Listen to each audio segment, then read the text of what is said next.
नमस्कार बंधुरा RG cooking चैनेले आपनादेर सबाइके स्वागत।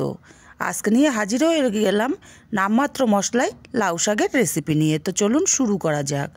आमी एखाने किछुटा लाउ शाक केटे धुए नियेछि आर एखाने नियेछि बेगुन आलू आर शिम। आमी एइटुकु सब्जितेई रान्ना करब।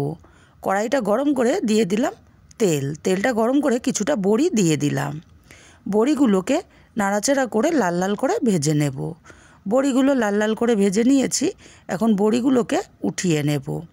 আর এগুলো আমি বিউলির ডালের বড়ি ব্যবহার করছি, আমার বাড়িতে বানানো। বড়িগুলো উঠিয়ে নিয়ে এই তেলের মধ্যে দিয়ে দেব কিছুটা পাঁচফোড়ন আর দেব চেরা কাঁচা লঙ্কা। ফোড়নটা একটু ভাজা ভাজা হলে আলুগুলোকে দিয়ে দিলাম। আলুগুলোকে একটু লাল লাল করে ভেজে নিতে হবে।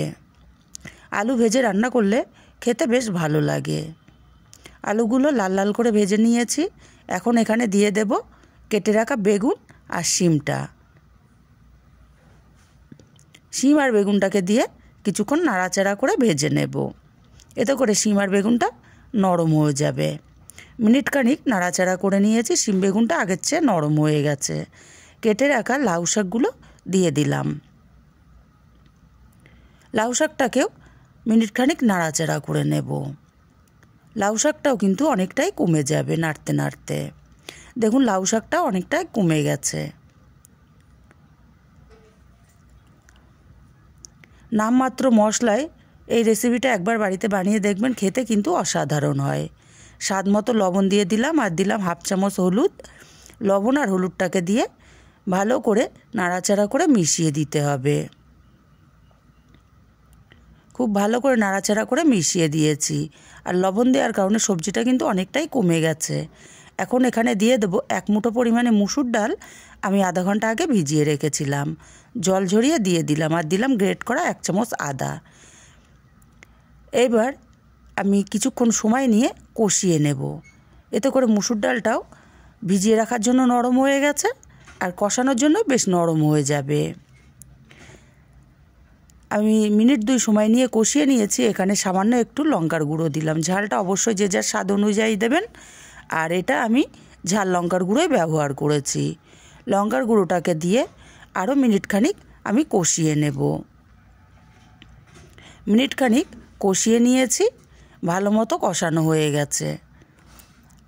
এবার এখানে আমি দিয়ে দেব পরিমাণ মতো জল। আমি একটু ঝোল করব, তাই জলের পরিমাণটা বেশি দিচ্ছি। আপনারা ঝোল না করলে জলটা কম বেশি করতে পারেন। জলটা দিয়ে খুব ভালো করে নাড়াচাড়া করে মিশিয়ে দিলাম। এখন এখানে ভেজে রাখা বড়িগুলোকে দিয়ে দেব। বড়িগুলো এখন দেওয়ার কারণে বড়িগুলো ঝোলটা সোপ করে বেশ টোপা টোপা হয়ে যাবে। ঢাকা দিয়ে আমি 10 মিনিট রান্না করব। 10 মিনিট পর ঢাকাটাকে খুলে নিলাম। নাড়াচাড়া করে দেব ওপর নিচ করে। আর দেখুন মুসুর ডালটাও বেশ গলা গলা ভাব চলে এসছে। এবারে এখানে দিয়ে দেব 1 চামচ পরিমাণে চিনি। চিনিটাকে দিয়ে নাড়াচাড়া করে মিশিয়ে দেব।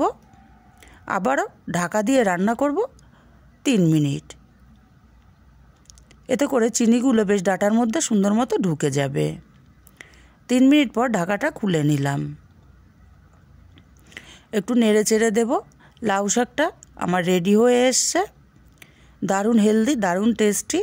এখন নাড়াচাড়া করে এখানটাতে আমি কিছুটা ধনেপাতা কুচি দিয়ে দেব। আর ধনেপাতা কুচিটাকে দিয়ে ভালো করে নাড়াচাড়া করে মিশিয়ে দিতে হবে। শীতকাল মানে যে কোনো তরকারিতে ধনেপাতা দিলে কিন্তু এক্সট্রা মশলা ব্যবহার করা লাগে না। ধনেপাতাটা দিয়ে নামিয়ে নিলাম। রেসিপিটা কেমন হলো কমেন্ট করে জানাতে ভুলবেন না।